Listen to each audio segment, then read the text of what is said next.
Forest Lawn Memorial Park, Glendale, California. We're here at the Court of Freedom. It's toward the back of the property.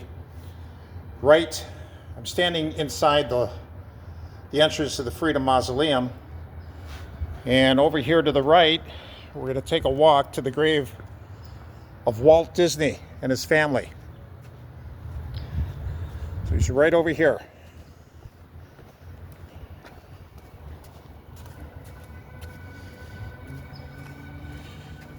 There's constantly music being piped in here. This is where Walt and his family are buried.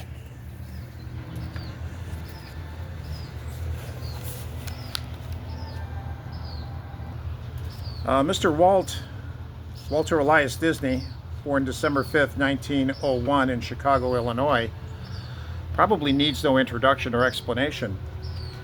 And in case you've recently arrived here from another planet, this guy built Disneyland and started to build Disney World in Florida. He didn't get Disney World finished when he died, but he started it. He created the characters of Mickey Mouse, Donald Duck, many other cartoons. His family was poor, so he decided to escape the reality of poverty and his father's harsh discipline by drawing. So he became adept at drawing cartoon characters. In 1917, when he was 15 or 16 years old, he lied about his age and joined the American Red Cross as an ambulance driver. This was right at the tail end of World War I. He then, after World War I, set up shop as a commercial artist in Kansas City, Missouri, so he was a very young man. And he really got immersed in the profession of animation. Then in 1923, he moved to Hollywood to be with his more successful brother, Roy. Roy Disney, if I recall correctly, is buried at Forest Lawn in Hollywood Hills, so it's a different area. His first really successful commercial cartoon was Oswald the Lucky Rabbit, and it became a success with Universal Pictures.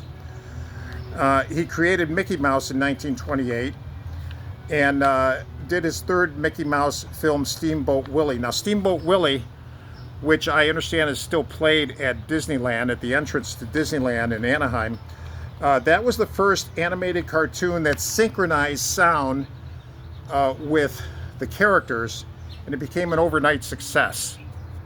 Walt was the voice of Mickey Mouse for the first 10 years of the character.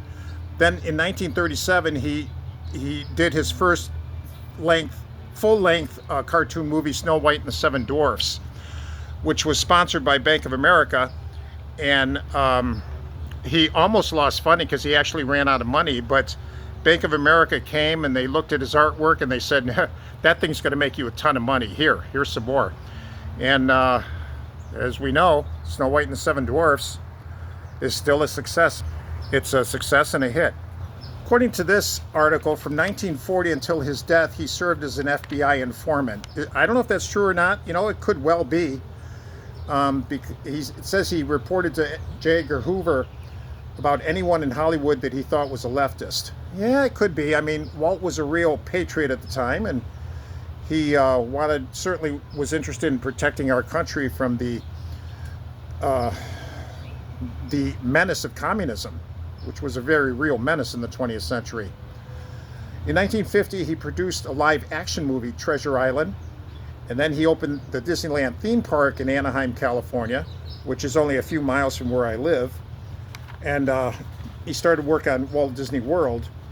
He had a postage stamp issued in his honor 2 years after his death. So here he is. There's been a couple of rumors about where he's really buried, and neither of the rumors are true, of course. One of the rumors is that he's buried underneath the Pirates of the Caribbean ride in Disneyland in California, in Anaheim. That's not true. No, he's not.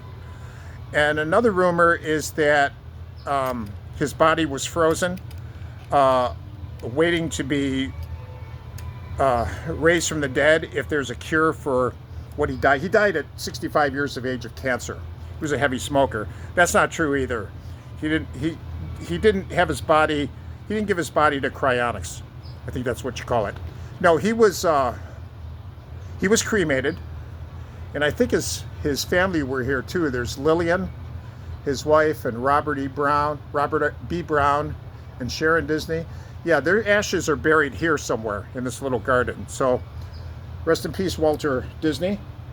I've been to Disneyland several times myself, taking my kids there, and this is truly a great businessman.